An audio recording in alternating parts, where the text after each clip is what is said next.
it's just so important that people really realize their own divinity and take that to heart and be willing to take responsibility.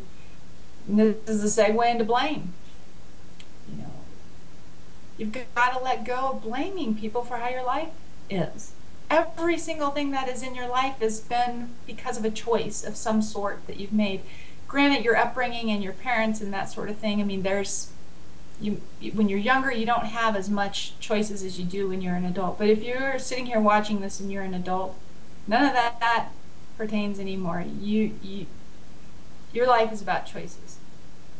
And the sooner you realize that, and the sooner you take 100% responsibility for how your life is, there's no way you can't do the work. You have to see, if you take responsibility, there's a need and an urge to figure out why things happen the way they are. And I think a deeper desire to change it if it's not feeling right. And so it doesn't help to blame.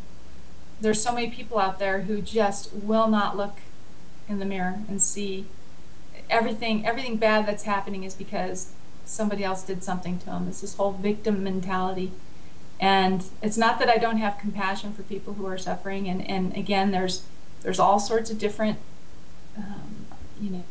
types of suffering that are happening in third world countries and all of that. And it's not like I'm thinking, this isn't about it being a martyr, like, oh, I must deserve it because, I'm just, if everything's my fault, then I guess I'm just that, it's not a martyr thing. It's about really saying, you know what? No, I'm powerful. I can liberate myself. I'm not a victim. I've never been a victim. I have the power to change things. And that is exciting. There's nothing about being a martyr or the whole victim thing. It's an empowering thing to know that you're not a victim, to go, wow, I can really change this. I mean, all I have to do is accept my own divinity, and all I have to do is choose something different in this moment, in this second. I can choose the direction my life is going to go from this second on. And yes, is it going to affect other people? Yes. Is it going to? Because it's going to affect everything around you. And that's where the courage comes in, and that's where people get stuck. They're afraid. They're afraid to choose for their highest good because of that, because of the turmoil it can really cause. And the veil of fear is very thin. People don't understand that. They're so afraid, so afraid, so afraid. And if they would step through, that, call that the dark night of the soul, stepping through that fear. It's terrifying, but you step through and there's light on the other side, and you look back and go, oh my gosh, that thin veil kept me on the other side for so long. I can't believe it. The fear of that veil of fear was so much greater than actually walking through it. I can't believe I was stuck for so long. And it's almost always like that. The fear of fear. It's not that bad. If you embrace it and you're choosing for your highest good, the universe will support you. It will support you through stepping through those fears that you have.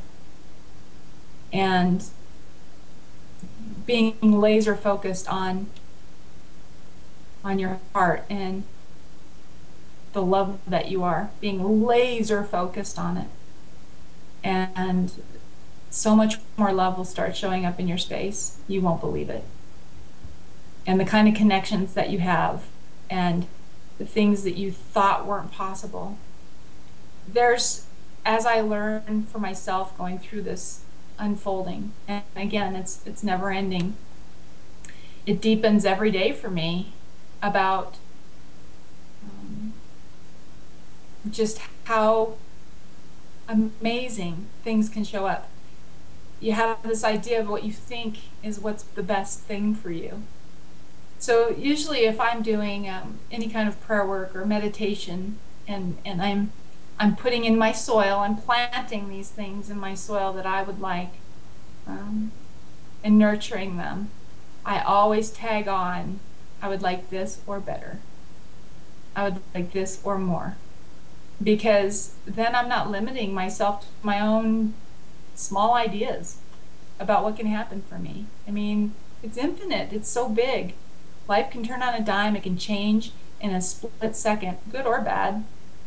Or those are labels too. It could just change.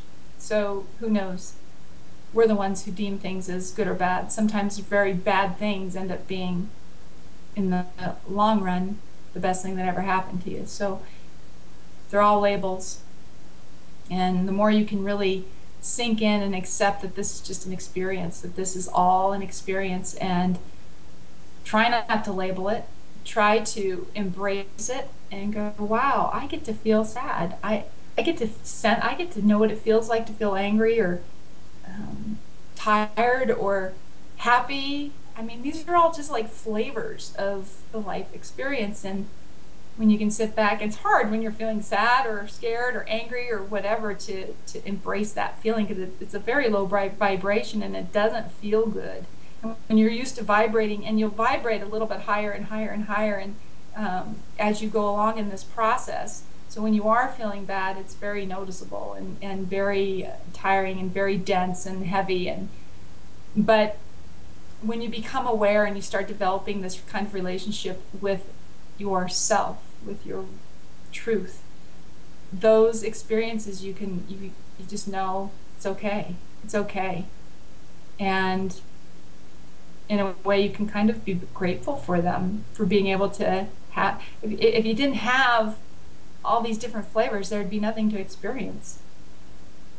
Basically, you know, I think we could all really, if in a split second we all really realized our truth, the love of who we are, just our God self, if we all realized it in the same moment, we'd be ascended. Like, there would be no need for humanity anymore, probably. It would be peace on earth for sure. It certainly would look different. The world would look different. And you know, to know that that's possible, that is possible. It is possible that everybody could at once decide and know who they are. So not likely, but it's possible. And see, we have to plant those seeds. We have to plant those seeds. There has to be some of us who are planting those seeds. It has to be an idea. We have to put it in the soil to grow. And the more of us doing it, the bigger the crop's going to be, and the more powerful and fruitful it's going to be. And so there has to be those of us who are willing to accept that this is a possibility, who are willing to hold this space and to try to be that peace and that love that we want to see. And you know, you get a lot of flack from people saying, well, that's just burying your head in the sand. You're just, you know, there's people out there who are fighting, and you know, God bless them. I respect them, and everybody's doing whatever it is. Everything's in perfect order. I just know, for me, I've made the decision. I know that I need to be holding this space, and I need to try to be being this. And I'm not always. I daily have to choose, and I daily have to commit. And when I'm sad or things aren't going well or I'm fearful, I have to remember, and I have to dig deep. And that's just, it's always going to be like that. But it's less and less. It's easy. It gets easier and easier.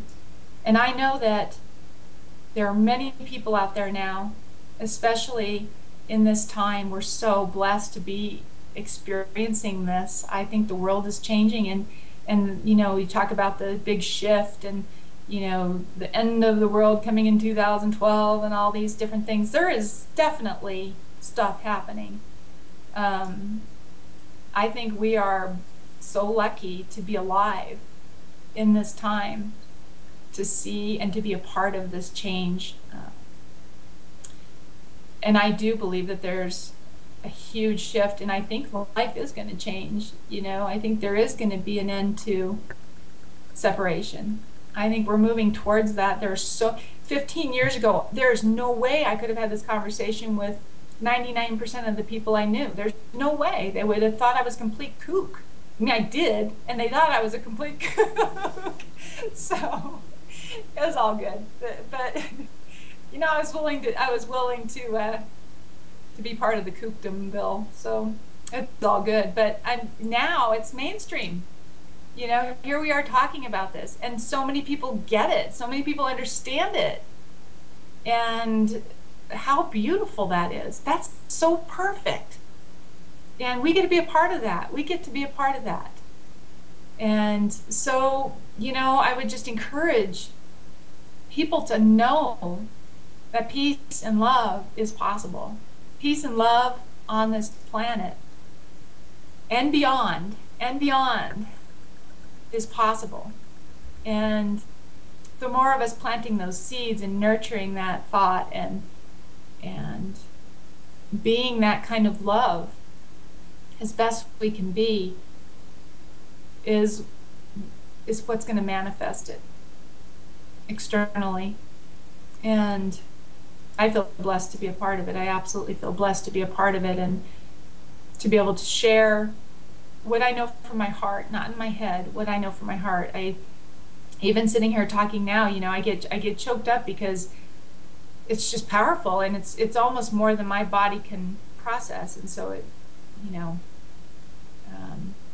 it's just so big and infinite and good, and I love sharing it, and I feel it so deeply because I know it's the truth, and I know it's the truth about you, and I know it's the truth about everybody.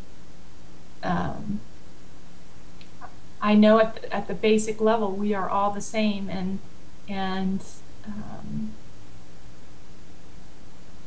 there's a lot of love to be shared if people let go and let go of the fear of doing it. So. Beautiful. It's I appreciate being able to talk about it. I'm honored that I get to talk about it with you, and it's not very often that I can really go off on a tangent. So thank you for letting me go off on a tangent. But I could talk for days on this stuff. It's so deep and so meaningful, and I'm passionate about people understanding, not just women, men too, everybody, because really there really is no separation, not even, the masculine and the feminine is bound in such an integrated way at the finest level. There's no separation there either. And so to value your life, value this ticket to this ride that we all get to have, value it. Don't look back and go, man, I wasted my ticket. I just sat and watched everybody. I sat and watched everybody on the roller coaster and on this, and I was too afraid to go on it. And go into the park and experience everything you possibly can in the time that you have. It's a limited ticket to this particular experience. It's going to expire at some point, so get it while the getting's good, and don't worry about what anyone else is thinking. You need to be able to experience life in the way that is right for you, and get out of judgment about how other people are experiencing it. It's none of your business, and it's none of your business what people think about you, or even it just isn't. So your business is you. Your business is you, and just embracing that beautiful, amazing light and love that you are. And that should be your mission. That should be your focus. That should be your goal. Because if you do that, everything else will lay out perfectly in form for you. It will be so much more effortless. And everything that you need, everything that you want, everything that you desire, if you're coming from that place truly, if you are completely 100% in alignment, which is that's the everyday goal and the infinite unfolding, but it gets easier, and really amazing things come into your life. And It's exciting, and you deserve it. I mean, everybody deserves to feel this, to feel liberated, to feel powerful, to feel love, to feel abundant, to feel gratitude, to feel, everybody deserves, it's their birthright. It's their birthright to know their own perfection.